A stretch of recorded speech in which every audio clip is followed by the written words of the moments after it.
With multiple TV shows meant to introduce horror to children, many of the most disturbing moments have come from shows that were never meant to be scary in the first place. Anime is no different. Series like Re:Zero and Code Geass are regarded as non-horror but have some of the most horrific moments I've ever seen. But no series does this better than the mystery drama Steins Gate. I've completely forgotten how twisted and creepy the series could actually be. I think Steins Gate mastered one of the most effective ways of scaring people without relying on jump scares or gore. So today, I want to look at how Steins Gate was able to perfect the art of subtle horror and why more series nowadays should do the same. But if you guys want to see more anime content like this one, then why not go down and hit that subscribe button. And without further ado, let's get on with the video. Originally a visual novel, Steins Gate is an anime series that came out in 2011 about a group of friends that create a time machine. Although they're only able to send emails across time, they're still able to affect the past and present. The visual novel became super successful, but the anime was able to surpass it, becoming one of the greatest animes of all time. And what's not to like about it? It balances its dramatic moments with its comedy perfectly, having some amazing characters that live in our minds a decade later. But one thing I didn't notice in my first viewing was how scary this series can actually be.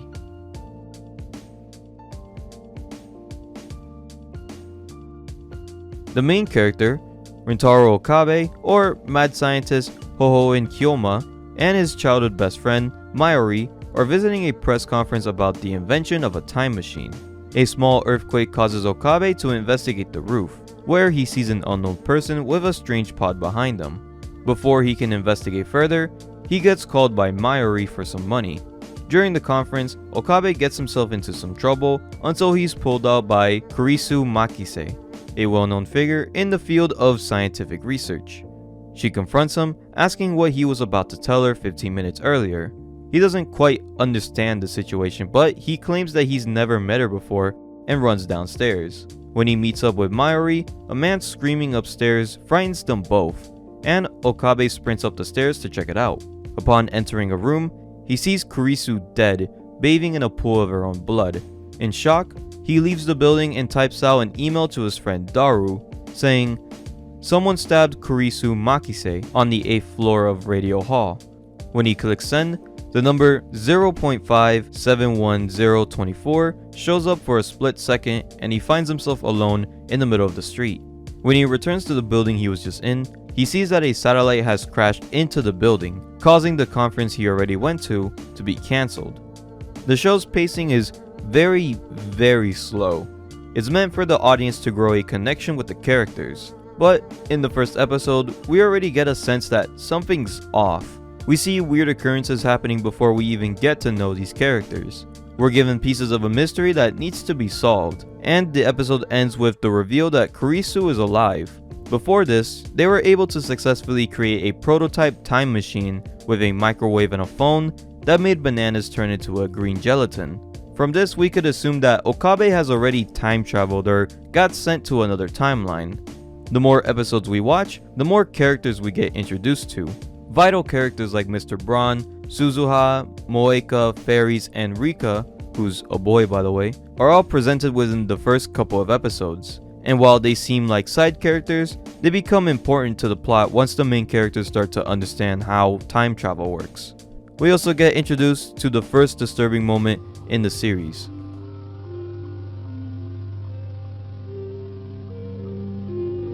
In a channel discussing John Tater, a self-proclaimed time traveler, he warns about an organization called SERN, who in the future has monopolized the production of time machines.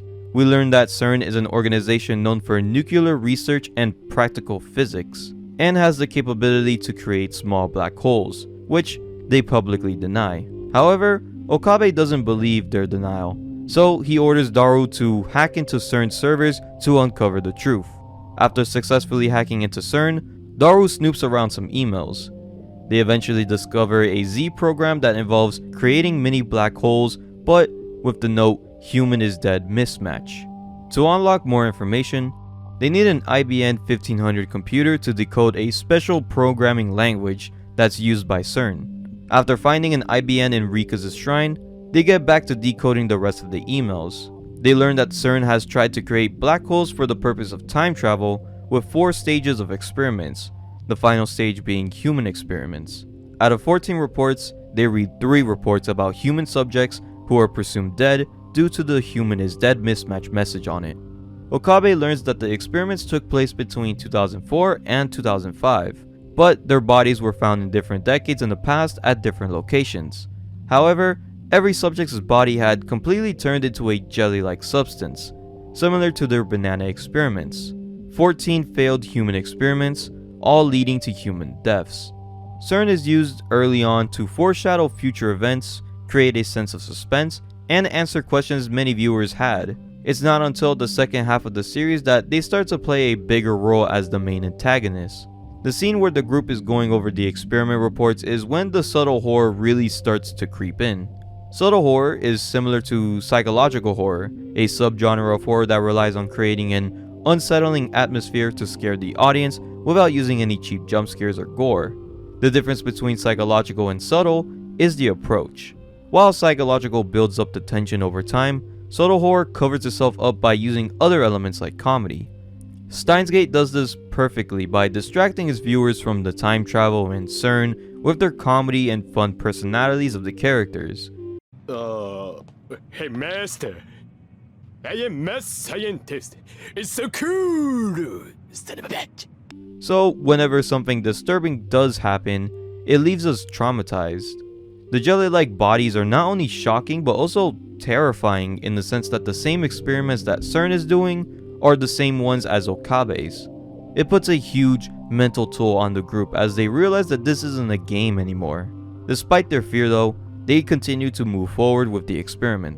As they improve on the phone microwave, they start to understand how to send emails back in time with the number of hours put in the microwave. Throughout these experiments, they develop a time leak machine that allows Okabe to send his memories back 48 hours. The following episodes see them sending D-mails to change the future. Whenever a big enough event happens, Okabe feels a strange shock and it's followed by numbers popping up on screen. After this event, only he can remember what happens in the other world lines, which he calls his reading Steiner ability. They let other characters like Rika, Moeka, Fairies, and Suzuha send D-mails, but every time they do, it impacts the world lines for the worse. As they prepare for a party, with all the D-mails sent and Darw's hacking, it catches the attention of CERN, sending messages to Okabe saying, "You know too much," with a picture of a bloody doll head and a picture of red jello. As the party goes on, bomb threats shut down the trains in the city. The hourglass on Darw's desk and Mayuri's pocket watch stop. All of a sudden, 5 armed men with masks rush into the lab, with Moeka leading the men. She points the gun at Mayuri and shoots her straight in the head. Okabe spends the next 2 episodes time leaping back to the same day, trying everything he can to save Mayuri. This is the turning point for the entire series. The death of Mayuri and trying to save her from death is the entire goal of the second half of the season, and it is tragic. It seems that no matter what Okabe does, Mayuri is meant to die, sorta like a canon event. The real horror comes in the sanity of Okabe, being forced to watch his best friend die over and over again. Episodes 13 and 14 are just watching Okabe slowly losing his mind, as the survival of Mayuri and his friends all rely on if he can mentally continue going forward or if he falls in despair. As a bonus to the horror, every time Mayuri dies, it gets worse and worse with every attempt, from gunshots to car crashes to the most devastating death of them all. Nay, Mr. Bronze's 10-year-old daughter tries to surprise Mayuri by hugging her from behind, but accidentally pushes her into a moving train.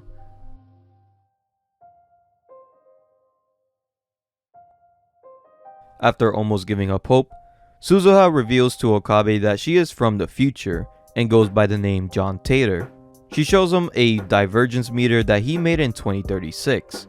The meter reads 0.3%. She explains that if they can get the meter to 1%, then they will be able to reach a world line where Mayuri survives. She believes that she can go back to 1975, find the IBN 1500, and give it to Okabe in 2010 so CERN doesn't rule the world in the future.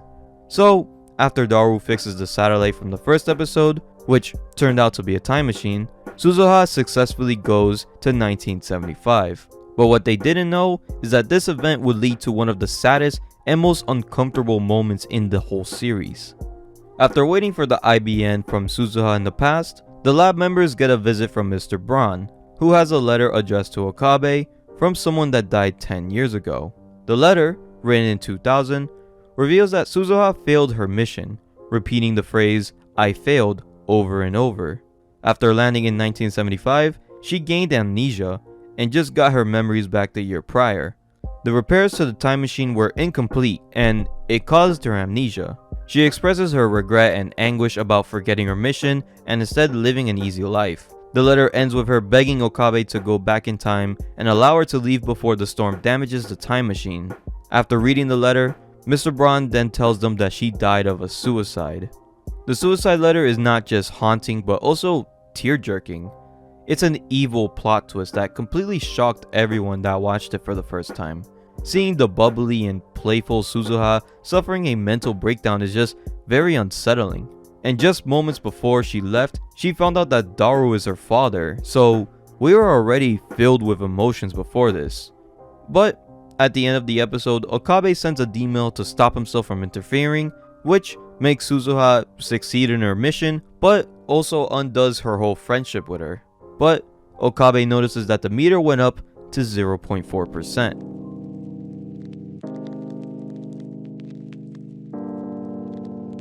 Okabe figures out that he has to undo all of the D-mails that he has sent in the past to get the meter to 1%, meaning he had to undo the D-mails that the others sent. But the next D-mail is the most challenging of them all. Okabe now has to find Moeka to unsend her D-mail to buy a new cell phone. He finds her address but discovers police outside the apartment. Okabe learns that she had committed suicide but thinks that SERN had something to do with it. He time leaps back and goes to Moeka's apartment alone at night. He finds that the door is unlocked. When he entered, he sees Moeka huddled in a corner, quivering and staring at her phone. We learn that she is waiting for a message from a contact named FB. He tries to get her attention, but she just repeatedly sends the same message on her phone, FB.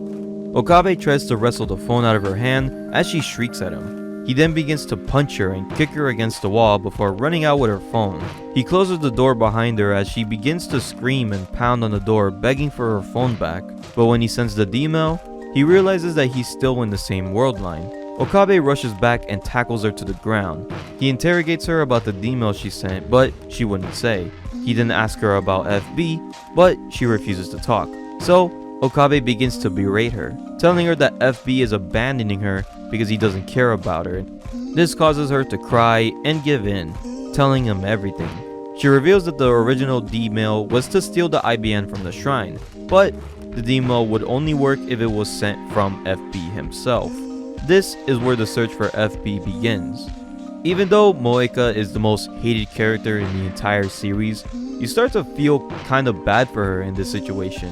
We see her having a full mental breakdown in front of Okabe, and we see how her obsession with FB has become unhinged. She's always been the quiet girl that would rather send messages and talk, and when she does, it's always very low. So it's shocking to see her act out the way that she did in this episode. But the next episode ends with them finding out that FB is Mr. Braun, as he kills Moeka and himself. Okabe was able to send a D-mail, stopping Moeka from going after the IBN, putting him one step closer to saving Mayuri.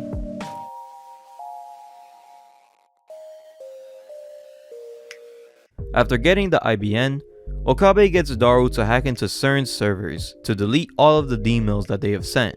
Okabe was able to go through with it until he realizes that if he does delete them, then it will go back to the world line where Kurisu dies. After some time to digest and mourn, he eventually does delete all of the D-mails and gets sent to the Steins Gate world line. He ships the phone microwave and the time leap machine away, but Daru gets a call from Suzuha. She has come back to ask Okabe to help her stop SERN from destroying the world, and the only way to do that is by saving Kurisu Makise. This leads to episode 23, where he goes back to the first episode on July 28, 2010. It turns out that he's responsible for Kurisu's death, as when she was fighting with her father, Okabe accidentally stabbed her in the stomach, leading to the scene where he finds her dead body in the first episode. When coming back, Okabe is obviously traumatized by this, but depending if you keep going to episode 24 or skip it and go straight to Steins Gate 0, you get a whole different ending. If you watch episode 24, he tries again to save Kurisu, but is successful in both saving her and Mayuri, but also the fate of the world. However, if you go to Steins Gate 0, it starts on the world line where he doesn't go back and save her. So the first couple of episodes he's given up his mad scientist ways and lives a normal college student life with PTSD. 0 isn't as popular as the original, but I definitely recommend watching it. The series definitely adds on to the overall lore and world building. It's also a very scary alternative version to the good ending that is episode 24. We see scenes of Okabe's PTSD and hallucinations, and while he does seem fine around the cast, he is still traumatized by the fact that he killed Kurisu. To make matters worse, the world line he's in will be taken over by SERN in 15 years, and we get some not so pleasing glimpses of that future in a couple of episodes. Steins Gate stands out as a masterful piece of animation that waves a chilling narrative without relying on horror tropes. The drama, sci-fi, comedy mystery kept viewers on the edge of their seat, often catching them by surprise with the horror subtly sprinkled in throughout. The careful pacing and deep connection with the characters make the traumatic scenes more impactful and shocking, making all of the terrifying moments more profound. This approach not only sets this series apart, but also highlights potential for other non-horror series to try similar techniques to improve their storytelling. As we go through the journey of Okabe and the rest of the lab members, it's become evident that the true horror comes when we least expect it. So thank you guys for watching this video. I hope you guys enjoyed it. Right now there is a poll in the community tab deciding what will be the next video to be posted after this one. So if you want to go vote on that, you could go over there. And if you guys enjoy more horror, anime, and manga content like this one, then why not go down and hit that subscribe button. But I'll be seeing you guys in the next video.